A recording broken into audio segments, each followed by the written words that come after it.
नमस्कार सभी को। मेरे चैनल में आप सभी का हार्दिक स्वागत है। आज मैं उपस्थित हूँ कक्षा 9 की पाठ्य पुस्तक संस्कृत गद्य भारती का अंतरिक्ष विज्ञानम 9वां पाठ लेकर। तो आइए इसका पहले अनुवाद देखते हैं। इसका थोड़ा सा भाग पिछले अंक में हो चुका है, शेष का आज देखते हैं। तो आइए प्रारंभ करते हैं। ये यहाँ तक हो चुका था दूरे बसती, और आगे देखिए उत्तरश्याम तिथि सप्त ऋषया हलाकारम प्रतिभासन्ते। उत्तरश्याम यानी उत्तर की दिशा में सप्त ऋषि हलाकारम यानी हल के आकार के प्रतिभासित चमकते हैं। उत्तर दिशा में सप्त ऋषि किस आकार में होते हैं? हलाकार में। यानी हल आप जानते हैं ना, जो खेती के काम में आता है, जोतने के काम में। तो जिस आकार का हल होता है उसी आकार के सप्त ऋषि उत्तर दिशा की ओर चमकते हैं। त्रिसा तारा ऊपरी, 3 तारा ऊपर की ओर, एक श्याम एक पंक्ति में पुच्छ रूपेण पूंछ के रूप में, और 4 तारे चतुरस्त्र यादा यानी चौकोर रूप में प्रतिभासन्ते। 3 तारे ऊपर की ओर एक ही पंक्ति में पूंछ के रूप में, और 4 तारे चौकोर आकार में प्रतिभासित होते हैं। तो इस प्रकार ये 7 तारे हो गए। एक ही पंक्ति में 3 तारे ऊपर की ओर पूंछ के रूप में तथा 4 तारे चौकोर आकार में नीचे की ओर चमकते हैं। समीपे ध्रुवम मम भासते, और समीप में ही ध्रुव तारा दिखाई देता है, या ध्रुव तारा होता है, चमकता है, भासते चमकता है। अब अगला देखिए धूम्रकेतु। अष्टाधिक कोन विशति तमे एको महान धूम्रकेतु रात्रे अंत में प्रहरे गगने उत्तरश्याम दिशि दृष्टः। यानी अष्टादि कोन विशति तमे शब्दे एको महान, यानी 1908 ईस्वी में एक महान माने बड़ा धूमकेतु रात्र के अंतिम पहर में, रात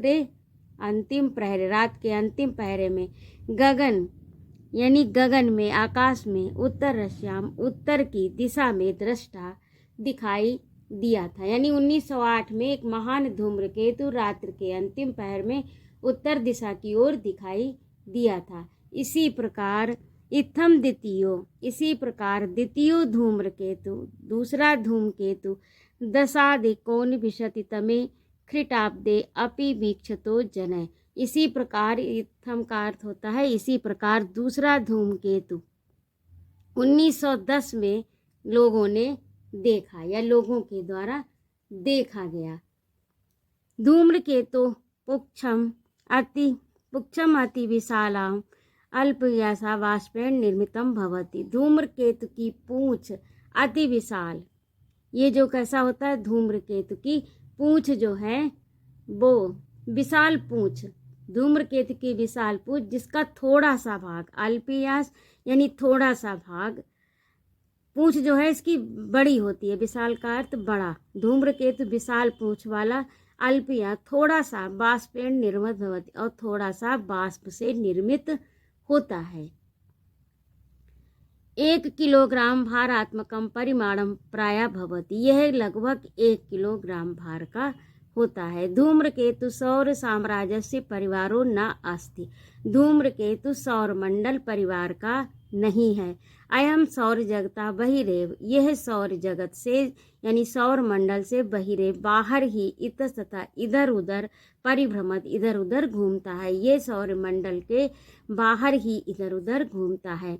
यदा सौर साम्राज्य से सीमानम प्रविशति, यह जब सौर साम्राज्य की सीमा में प्रवेश करता है। यदा सूर्य बलादा कर सकती, तब ये जो सूर्य है इसे बलपूर्वक खींचता है। यदा जब सौर मंडल के सौर साम्राज्य की सीमा में ये कभी प्रवेश करता है, तब सूर्य बलाद यानी बलात् जबरदस्त, करसति माने खींचता है, तो सूर्य इसको जबरदस्ती अपनी ओर खींचता है।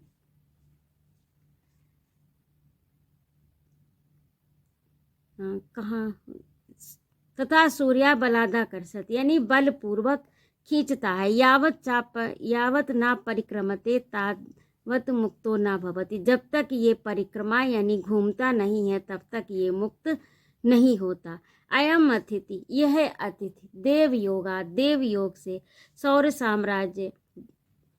साम्राज्य विशति। दैव योग से ये अतिथि सौर्य साम्राज्य में प्रवेश पाता है। ये जो है ये तब तक मुक्त नहीं होता सूर्य से जब तक ये घूमता नहीं है। ये सौर्य साम्राज्य की सीमा में प्रवेश करता है तब सूर्य उसे बलपूर्वक खींचता है, और ये जब तक घूमता नहीं तब तक उससे मुक्ति नहीं पाता। ये अतिथि दैव योग से ही साम्राज्य में प्रवेश करता है। यह शक्तिहीन धूम्रकेतु भवति। जो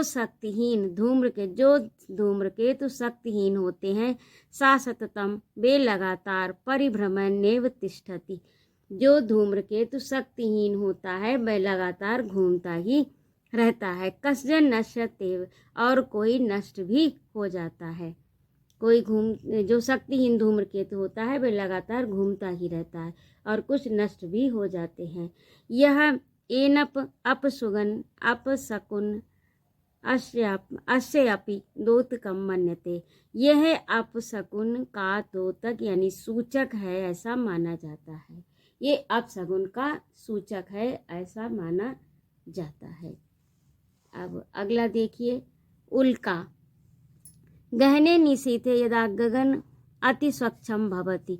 गहरी रात्रि में जब आकाश अति स्वच्छ होता है, तदा एक सराकारा, तब एक बाण के आकार की चमकती हुई चकाचौंध, यानी जब रात्रि में जब गहरी रात होती है और उस गहरी रात्रि में आकाश अत्यंत स्वच्छ होता है, तब एक बाण के आकार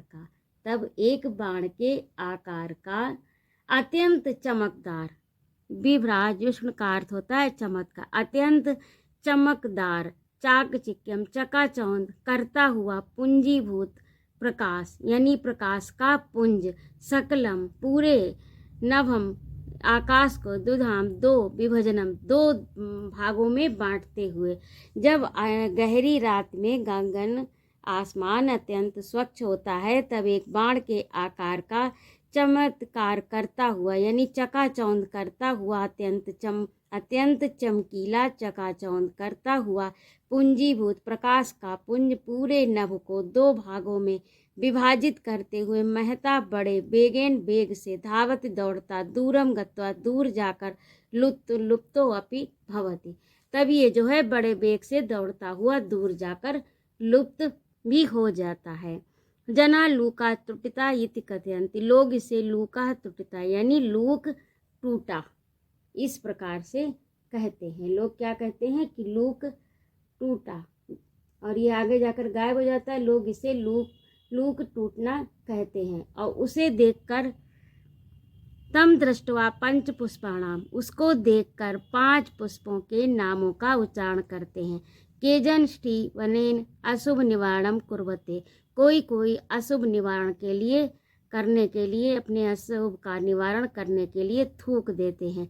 साधारण जना यत किमपि ब्रवंती। साधारण जन कुछ भी कहें, ब्रवंतु माने कुछ भी कहें, किंतु नक्षत्र पतने, किंतु नक्षत्र के गिरने से धरा का विनाश अवश्यंभावी, धरा का विनाश अवश्य ही होता है। वस्तुतः उल्का पिंडी भूता इतस्तता परिभ्रमति। वास्तव में उल्का पिंड जो है वो इधर उधर घूमते रहते हैं। यदा पृथिव्या सीमानां श्रयन्ते। ये वास्तव में उल्का पिंड जो है वो इधर उधर घूमती रहती हैं, और जब पृथ्वी की सीमा में गिरते हैं तब क्या होता है, घनीभूतेन वायुमंडल, गहरी वायु के संघर्षण गहरी वायु से टकराकर कृत्वा निष्क्रामंती और निकल जाते हैं। तब ये जब पृथ्वी की सीमा पर गिरते हैं तो क्या होता है, वायुमंडल से टकराकर निकल जाते हैं। यदा ज्वलंता अग्रे प्रसंति, और जलते हुए आगे जाकर फैल जाते हैं। आगे जाकर क्या होता है, ये फैल जाते हैं। ये जलती हुई उल्काएं आगे जाकर फैल जाती हैं। यदा पृथ्वी पुनश्च नश्यन्ति, और पुनः नष्ट होती हैं।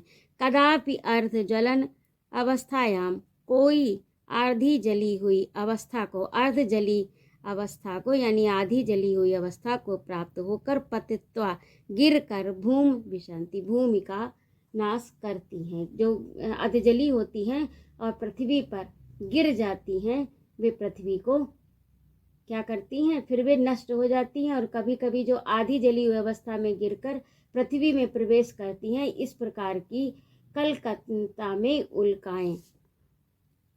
पतित्वा भूमि विशंति, भूमि में प्रवेश करती हैं। एवं विधा उल्का, इस प्रकार की उल्काएं कलिकाता नगरस्य संग्रहालय संस्थापिता सन्ति, इस प्रकार की उल्काएं कलकत्ता नगर के संग्रहालय में हैं, या स्थित हैं, या संस्थापित हैं, या रखी हुई हैं। फिर से एक बार देख लीजिए कि घनीभूत वायुमंडल यदा पृथिव्या, जब ये पृथ्वी की सीमा पर प्रवेश करती हैं, यदि पृथ्वी की सीमा को छूती हैं या पृथ्वी की सीमा में गिरती हैं, तो घने वायुमंडल के संघर्षण से यानी टकराव से संघर्षण करती हुई लहरों के समान निकल जाती हैं। यदा ज्वलंता अग्रे, और जलती हुई आगे फैल जाती हैं। पुनः नश्यन्ति, और फिर नष्ट हो जाती हैं। कदापि कोई अधजली अवस्था को प्राप्त होकर पतित्वा, गिरती है, भूमि विशंति, और भूमि में प्रवेश करती है। एता विधा, इस प्रकार उल्का कलिकाता नगर से संग्रहालय संस्थापिता संत, इस प्रकार की उल्काएं कलकत्ता नगर के संग्रहालय में स्थित हैं। तो ये जो है आज का पाठ जो है वो यहीं तक, इस अंक में यहाँ तक, और अगला जो है इसका भाग तीसरे अंक में आपको मिलेगा। उपस्थित रहने के लिए बहुत बहुत धन्यवाद। अगर आपको मेरा पढ़ाना अच्छा लगता हो तो कृपया मेरे चैनल को सब्सक्राइब करिए, लाइक और कमेंट करिए, तथा मुझे सुझाव भी दीजिए। आपके सुझाव मेरे लिए बहुत लाभप्रद होंगे। जय माँ भारती।